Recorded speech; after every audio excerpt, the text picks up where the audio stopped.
KSRTCയിൽ വീണ്ടും CITU സമരം. മാറ്റി നിർത്തപ്പെട്ട മുഴുവൻ ബദലി ജീവനക്കാരെയും തിരിച്ചെടുക്കണമെന്ന് CITU സൂപ്പർ ക്ലാസ് സർവീസുകളിലെ ഡ്യൂട്ടികൾ വെട്ടിക്കുറച്ച് നടപടി പിൻവലിക്കണം എന്നുമാണ് ആവശ്യം. നാളെ എല്ലാ ജില്ലാ കേന്ദ്രങ്ങളിലും ധർണ നടത്തും. AK സ്റ്റെഫൻ വിവരങ്ങളുമായി ചേരുന്നുണ്ട്. സ്റ്റെഫൻ, എന്തൊക്കെയാണ് CITUവിന്റെ ആവശ്യങ്ങൾ? ആര്യ, പ്രധാനമായും കുറേ ജീവനക്കാരെ, ബദലി ജീവനക്കാരെ താൽക്കാലിക അടിസ്ഥാനത്തിൽ കുറേ വർഷങ്ങൾക്ക് മുമ്പെടുത്ത ജീവനക്കാരെ പിരിച്ചുവിട്ട ഒരു നടപടി ഉണ്ടായിരുന്നു KSRTC മാനേജ്മെൻറ്റിൻ്റെ ഭാഗത്ത് നിന്ന്. അവരെല്ലാം തന്നെ മിനിസ്റ്റീരിയൽ സ്റ്റാഫുകളായിരുന്നു, ഓഫീസിൽ വർക്ക് ചെയ്തുകൊണ്ടിരുന്നവരാണ്.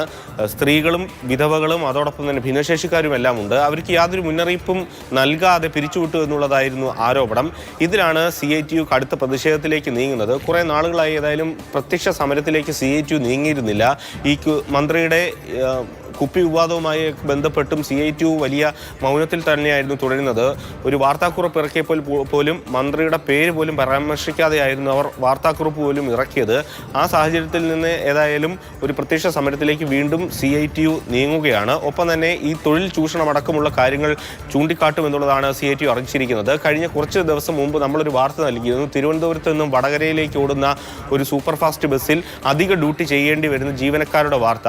അതുമായി ബന്ധപ്പെട്ട അത്തരത്തിൽ ഒരുപാട് തൊഴിൽ ചൂഷണങ്ങൾ ഇപ്പോഴും KSRTCയിൽ നടക്കുന്നു. അതിനെതിരെ എല്ലാം ആണ് ഇപ്പോൾ CITU രംഗത്തെത്തിയിരിക്കുന്നത്. ശരി.